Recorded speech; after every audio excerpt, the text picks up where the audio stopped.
Mənə qaranlıq zülmət olur, mükafatımsa hörmət olur. Sanki yoxsul şahzadəyəm, elə zəngində qüdrət olur. Mənə qaranlıq zülmət olur, mükafatımsa hörmət olur. Sanki yoxsul şahzadəyəm, elə zəngində qüdrət olur. Arabam dolu çırpıntıyla, yoldan çıxmam parıltıyla.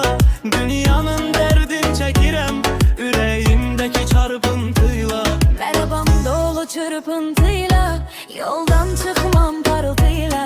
Dünyanın dərdin çəkirəm, ürəyimdəki çarpıntıyla. Dəli deməyin, inanaram buna bütün dəlilər kimi.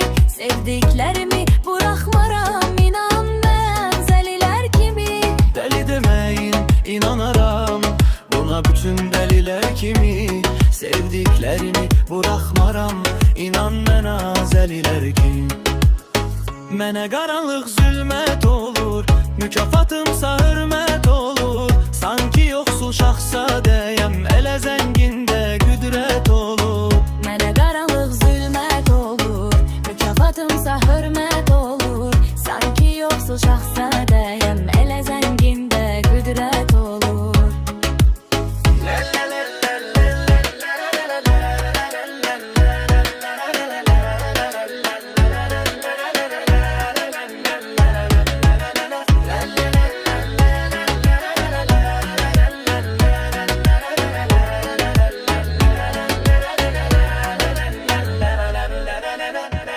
Dəli deməyin, inanaram buna bütün dəlilər kimi. Sevdiklərimi buraxmaram, inan mənə zəlilər kimi. Dəli deməyin, inanaram buna bütün dəlilər kimi. Sevdiklərimi buraxmaram, inan mənə zəlilər kimi.